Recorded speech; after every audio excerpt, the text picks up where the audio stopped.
Why would anyone join the National Party? I have never understood why anyone would want to join the National Party. I can understand why a person might join Labour, the Greens, the Maori Party, New Zealand First, and even ACT. These parties have definitive values. The National Party, meanwhile, represents nothing. At best, they are the spineless brother of the ACT Party. They feel like little more than a haven for cynical, self-serving career politicians. None of their politicians seem to have any serious ideas. They don't seem to take their position seriously.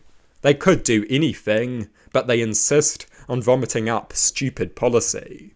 Failed John Key-era policies like boot camps and 90-day trials. A road cone hotline, various handouts for their rich donors. I somewhat understand why a farmer might join National. It basically runs in their blood. But countless urban New Zealanders are drawn to this party.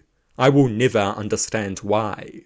They don't represent anything, they have no vision for the country, they have no ideas, they have no principles. At best you could say they believe in opportunity, free markets, and individual rights. But every party in Parliament believes in opportunity and free markets. And National could not care less about individual rights.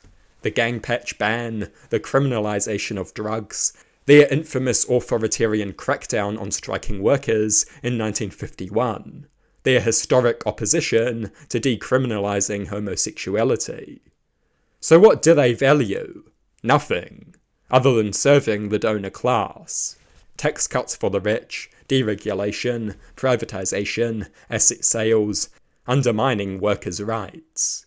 Making the rich people who fund them happy, that is the only thing they do well. Why do people support this party? I mean, look at their revolting historical record. They have achieved basically nothing admirable. They have consistently implemented disgusting policy. The tyrannical crackdown on striking workers in 1951, sending New Zealanders to die in the immoral and pointless Vietnam War. Muldoon's absolute destruction of the economy, Bolger's ruthless anti-worker reforms. What is there to admire? Contrast that with the Labour Party who built the welfare state, dragged New Zealand out of the Great Depression and through the Second World War, gave workers' rights, and built a prosperous middle class.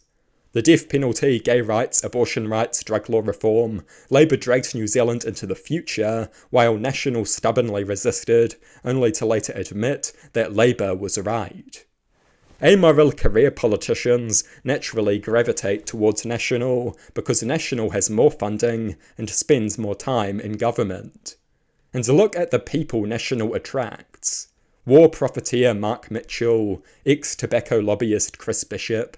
The National Party should be rejected. There is nothing admirable about them. They are an incompetent party with a weak leader and an abysmal historical record.